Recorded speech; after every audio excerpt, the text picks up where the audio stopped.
पूरी वीडियो सुन के जाना प्लीज, आपसे अनुरोध है लास्ट तक। हलाला किस्म की हवा सी उड़ रही है।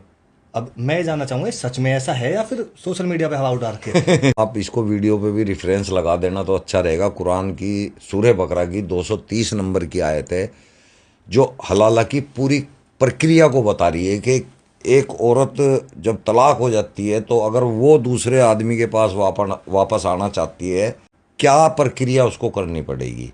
असल में तो तलाक होने के बाद, एक बार अगर तलाक होगी ना, उसके बाद इस्लाम में दोबारा उस आदमी के लिए कोई एंट्री है ही नहीं है, चाहे वो मर्द हो।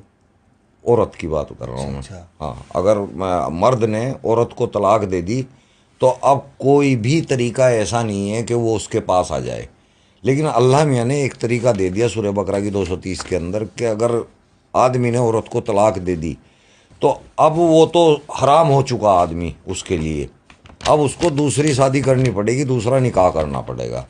जब वो आदमी अपनी मौत मर जाएगा या वो भी इसको तलाक दे देगा तब ये पिछले आदमी से शादी कर सकती है। देखो, वो 10 साल भी लग सकते हैं, उसमें 15 साल भी लग सकते हैं, हो सकता है वो आदमी जिंदा रहे तमाम जिंदगी, तलाक ही ना दे, वो पिछले पे जा ही नहीं सकती। असल तो ये है, लेकिन उन्होंने धंधा बनाया हुआ है। आप सुनो मुंह तोड़ जवाब।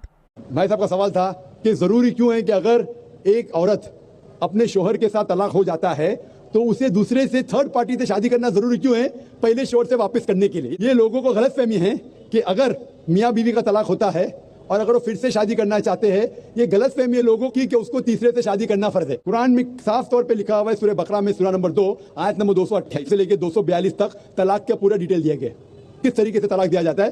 पहले मैंने कहा था कि आपस में समझौता होना चाहिए, नहीं होता है तो गेट एन आर्बिट्रर, एक बड़े को बुलाओ, शोहर की तरफ से बीवी की तरफ से समझौता करो, नहीं होता है तो तलाक बोलने के बाद इद्दत के 3 माह है। कुरान में लिखा सूरह बकरा सूरह नंबर 2 आयत नंबर 228 कि 3 माह, 3 menstrual cycle is the period of waiting, इद्दत। 3 महीने के बाद डिवोर्स इज कंप्लीटेड। लेकिन 3 महीने के दरमियान अगर मियाँ बीवी वापस में रुजू होना चाहते तो हो सकते, तलाक नहीं होता है।